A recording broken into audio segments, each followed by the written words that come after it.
How do I define assemblage art? I think assemblage art is just an incredibly unique process in creating art.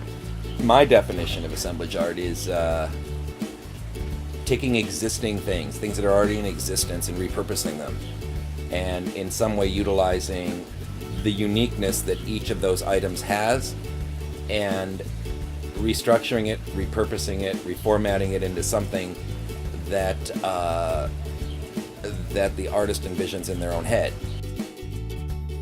Some friends of mine had seen some photos that I'd snapped and sent around, and just said, "Hey, what do you think?" And one of my neighbors, Holly Warner, happened to stop by the day that some of the pieces were being shot, and as soon as she walked in the door, and she just stood there pretty speechless, just looking at all of these illuminated glass sculptures all over the house, and just really couldn't talk. And first thing she said to me was, "Oh my God, Jeff," she's like, "these are so much nicer than what the picture showed." And she's like, "I can't believe what I'm seeing." She said, "The world has to see these." And I remember the first word out of my mouth was, "The world has to see these." And she said, "Yeah, the world." She said, "Nobody would believe this if they saw it." And I said, "Well," I said, I'm really flattered, and thanks, Holly, but I said, "I really got to focus here with the photographers and everything else. Why don't you go tell the world about it and give me a buzz later, and I'll let you know how today went." She called me about 3.5 hours later, and I picked up the phone, and she said, "Boy, you better get busy." And here she had gone home and done all of this research, made dozens of phone calls, found like the quote-unquote best galleries for my type of media in the city of Austin. And she just picked up the phone and said, "I need to show you this guy's work. You won't believe it. I'm coming in next week." Didn't ask for an appointment, didn't anything, just walked in. And that was on a Sunday, and she called me Monday and told me that Artworks Gallery in downtown Austin wanted a certain number of pieces the next day. And I thought, okay, well, here we go.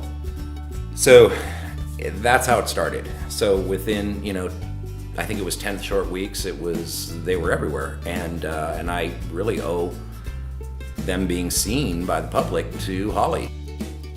There's something really interesting and organic about working with pieces that have been in existence, for a long period of time, that are just sitting around collecting dust. And it's almost I don't know what the hell to say about it. It's an interesting process of just repurposing. They had the largest art festival in the upper Midwest that was the Stone Arch Festival of the Arts. The deal was that I said I would participate in it, but I didn't want to sit there because I can't sit still very long. And my friend Greg sat there and called me on Sunday night at the close and said, "Hey, you need to come down. They're going to be judging." And I was too busy making more sculptures. And a little while later, he called me back to tell me that the judges had come around, and I had won first place in my media, and that they'd come around again, and there was this big award there that was Best New Artist Twin Cities. I remember at the time not skipping a beat and asking him, "Well, is there a cash prize?" And he said no. And I'm like, "Then why are you bothering me?" I'm like, "I need money right now. I'm trying to build this studio." So I, at the time, even though I was 31, 32, I don't think I really had a grasp for what was happening and how unusual and how rare it was. What changed for me from the 90s to now is the type of lighting that I'm using today was not available then. Because of the advancements in lighting today, I'm able to illuminate the entire sculpture from the base. Back in the 90s, when you're dealing with highly collectible pieces of glass and pieces of glass that have been around for 60, 80, 100 years, you'd have to drill it and thread it and bolt it, taking a big risk in losing that piece of glass forever, because a person can know what they're doing, but it's not an exact science, and there's always the possibility that you're going to lose a piece. That wasn't a risk I was really willing to take too often back then, because I really didn't feel like I had the right to be the person that that took something that had been around for that length of time and put it out of commission. Today, because of the process that I developed with fusing,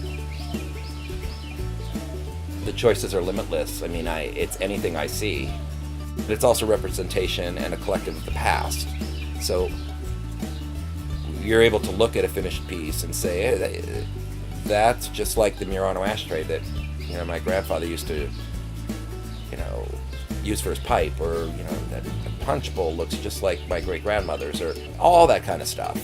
And I think that that's kind of when the magic happens, is when they have that moment of clarity that, wow, that really? That, wow. And how it all comes together in, you know, a piece of glass that has its own personality, that has a great balance, a great energy. I look at it as kind of a salvation for pieces that otherwise would have no other use.